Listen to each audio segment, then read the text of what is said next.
বিগত কয়েকদিন ধরেই অভিষেক বন্দ্যোপাধ্যায়ের বয়স মডেল নিয়ে তোলপাড় বাংলা রাজ্য রাজনীতি।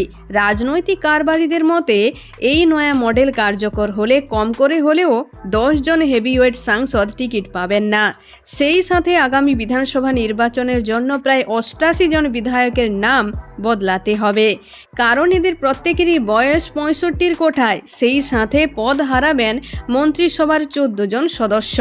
এখন প্রশ্ন হলো, অভিষেকের এই নয়া বয়স বিধিতে কি মুখ্যমন্ত্রী মমতা বন্দ্যোপাধ্যায়ের নামও আসবে? সে প্রসঙ্গে কুণাল ঘোষ স্পষ্ট জানিয়েছেন, এ বিষয়ে মমতা বন্দ্যোপাধ্যায় ব্যতিক্রম। তবে দিদি বাদ দিয়ে বাকি সমস্ত নেতা মন্ত্রীদের উপরেই লাগু হবে প্রণীত বয়স মডেলের নিয়ম। যদিও মেয়র ফিরহাদ হাকিম আবারও রাজনৈতিক মহলে বয়সের সীমারেখা মানতে রাজি নন। তার কথায়, মানুষ যাদের চাইবেন তাদেরই টিকিট পাওয়া উচিত।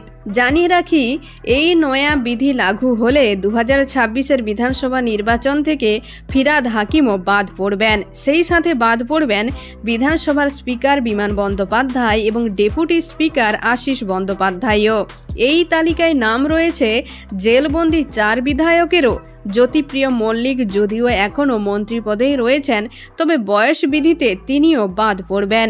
ওদিকে পার্থ চট্টোপাধ্যায়, মানিক ভট্টাচার্য এর দুজন বহু আগেই 65-র গণ্ডি অতিক্রম করে গিয়েছেন, তাই তারা নির্দোষ প্রমাণিত হলেও বয়স বিধি লাগু হলে তারাও টিকিট পাবেন না।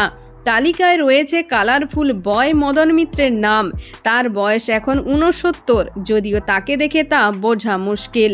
এদিকে কথা প্রসঙ্গে বিধায়ক সমর মুখোপাধ্যায় বলেন, আমাদের উপর দলের নির্দেশ রয়েছে, এই সমস্ত ব্যাপারে যা বলার দলের মুখপাত্ররা বলবেন, তাই আমার কিছু বলার নেই।